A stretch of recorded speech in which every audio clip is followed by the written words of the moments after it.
Good morning બધાને નવા વર્ષની સલામ પાઠવતા નવા વર્ષમાં ફરી એકવાર આપણે wisdom of word of God morning ડિવોશનમાં મળી શક્યા છે અને માટે પ્રભુનો આભાર માનીએ છીએ અને આજથી ફરી એકવાર 2025ના વર્ષમાં wisdom of word of God morning devotion morning Bible સ્ટડીમાં આપ સર્વનો આવકાર કરવામાં આવે છે અને પ્રેમી સલામ પણ પાઠવવામાં આવે છે. આજે સવારે આપણે નીતિવચનોના પુસ્તકમાંથી ચેપ્ટર 12 વર્સ 5 સુધી આપણે જોયું હતું અને હવે નીતિવચનોનું પુસ્તક અને એનો 12મો અધ્યાય અને એની 6ઠ્ઠી કલમ પ્રોવર્બ્સ ચેપ્ટર 12 અને વર્સ 6 આપણે જોવા માગીએ છીએ. અને પ્રભુનું વચન એ આપણને આ પ્રમાણે કહે છે, દુષ્ટના શબ્દો છાનો રક્તપાત કરવા વિશે હોય છે, પણ પ્રમાણિક માણસોનું મોં તેમને બચાવશે. The words of the wicked lies in wait for blood, but the mouth of the upright delivers them. અને આ પ્રભુનું વચન છે. અને આજે સવારે પ્રભુ આપણને ખાસ જે વચનો શીખવા માગે છે અને અત્યારે આપણે ખાસ જે 10મા અધ્યાયથી 22મા અધ્યાય નીતિ વચન પ્રોવર્બ્સમાં જે ખાસ વચનો જોઈ રહ્યા છે અને એમાં ધ ફર્સ્ટ કલેક્શન ઓફ સોલોમોનિક પ્રોવર્બ્સ જે નીતિમાં જે વચનો છે એ સુલેમાનના એનું આ પ્રથમ એ કલેક્શન છે અને એમાંથી આ વચનો આપણે જોઈ રહ્યા છે. અને એમાં ખાસ કરીને આજે આપણે જે જોવા માગીએ છીએ નવા વર્ષના આ શરૂઆતમાં કે દુષ્ટ માણસ હંમેશા પોતાના શબ્દો દ્વારા બીજાને નુકસાન પહોંચાડવાના, એવું કહેવાય છે કે બીજાને મારી નાખવા સુધીના એ પ્રયત્ન કરતો જોવા મળે છે. કારણ કે એ દુષ્ટનો ઈરાદો હંમેશા એ બીજાઓને મારી નાખવાનો હોય છે. અને એટલે આ નવા વર્ષની શરૂઆતમાં ઈશ્વર તો આપણને આશીર્વાદ આપવા માગે છે, ઈશ્વર આપણા જીવનને ફ્રૂટફુલ બનાવવા માગે છે, ઈશ્વર આપણા જીવનને મલ્ટીપ્લાય કરવા માગે છે, ઈશ્વર આપણા જીવનો દ્વારા બીજાઓને આશીર્વાદ આપવા માગે છે. પણ કોઈક રીતે જો આપણે એવિલ વે પસંદ કરીએ છીએ તો આપણા જીવનો દ્વારા પણ બીજા લોકોને હંમેશા એ નુકસાન પહોંચે છે. અને આજે સવારે જે વાત જે થીમ આપણને આ શાસ્ત્ર ભાગ એક કલમમાં શીખવા માંગે ખાસ આપણને સૂચન કરે છે અને તો એ speech and skilful defence. Speech શબ્દો અને માણસના જીવનમાં બહુ અગત્યના આ શબ્દો હોય છે. એ શબ્દો દ્વારા ઘણા બધા જીવનોને બચાવી શકે છે અને એ શબ્દો દ્વારા ઘણા બધા લોકોને એ નુકસાન પહોંચાડી શકે છે. અને ત્યારે આપણે આ નવા વર્ષે આપણા જીભ પર કંટ્રોલ રાખીએ. કોણ માણસ એ જીભ પર કંટ્રોલ રાખી શકે? અહીંયા લખવામાં the word of the wicked lie in every wait for blood.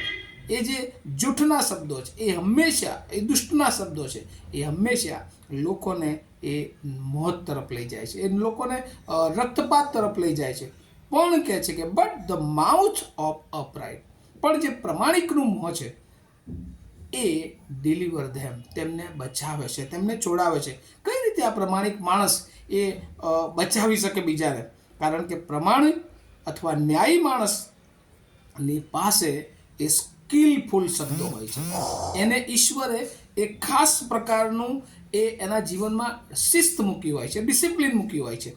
અને ડિસિપ્લિન પ્રમાણે જ્યારે જીવન જીવે છે અને ઇન્સ્ટ્રક્શન જે ઈશ્વરના સૂચનો છે, ઈશ્વરના સલાહ છે, ઈશ્વરના આયોજનો છે, એને હંમેશા એ પોતાના જીવનમાં શ્રેષ્ઠ માને છે. અને ત્યારે કહે છે કે એ પોતાના જીવન દ્વારા, પોતાના શબ્દો દ્વારા એ જે શૈતાનની કુયુક્તિ છે, શૈતાનના માર્ગો છે, એ અવોઇડ ધીસ ડેન્જર્સ, અને શૈતાનથી આવતા જોખમોમાં એ પોતાનું રક્ષણ કરી શકે છે.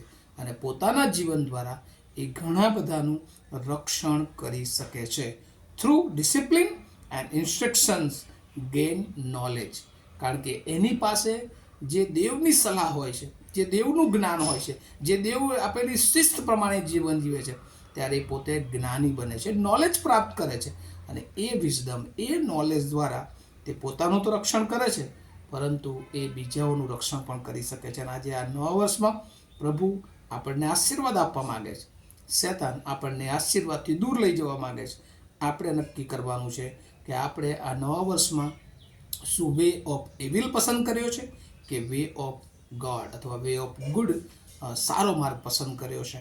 અને એટલા માટે ઈશ્વર આજે સવારે એની યોજના, શૈતાનની યોજના એ છે કે આપણને નાશ તરફ લઈ જાય, પણ દેવની યોજના એ છે કે આપણને અનંત જીવન તરફ લઈ જાય, આપણને આશીર્વાદો તરફ લઈ જાય, આપણને આત્મિક જીવનની વૃદ્ધિ તરફ લઈ જાય, આપણા કુટુંબની વૃદ્ધિ તરફ લઈ જાય, આપણી મંડળીમાં આપણે ઉપયોગી પાત્ર બનીએ એ તરફ આપણને લઈ જાય.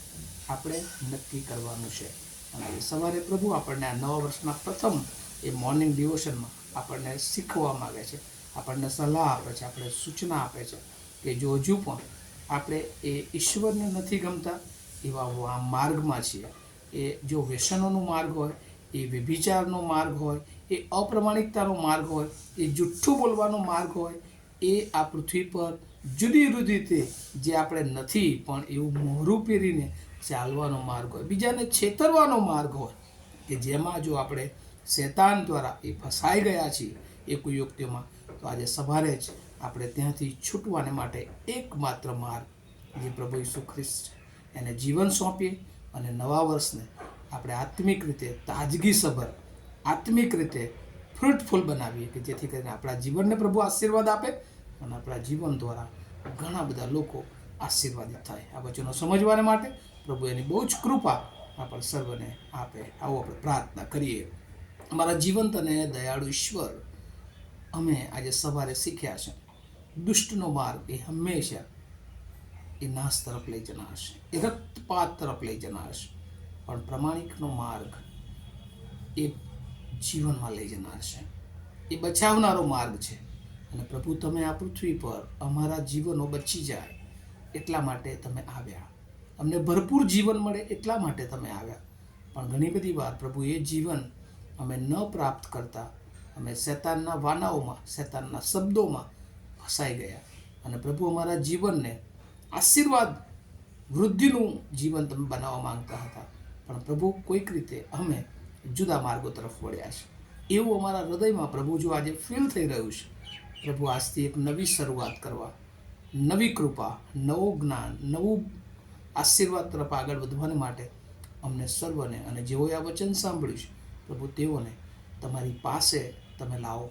અને પ્રભુ આ નવા વર્ષમાં 2025નું વર્ષ એમના જીવન માટે ફ્રૂટફુલ વર્ષ બની જાય, એમના જીવનને માટે આશીર્વાદનું વર્ષ બની જાય, અને એમના જીવન દ્વારા ઘણા બધા લોકો એ આશીર્વાદનું કારણ બને, આશીર્વાદ તરફ વધે એવી પ્રાર્થના ઈસુ પ્રભુના નામમાં સાંભળો અને તેનો સ્વીકાર કરો.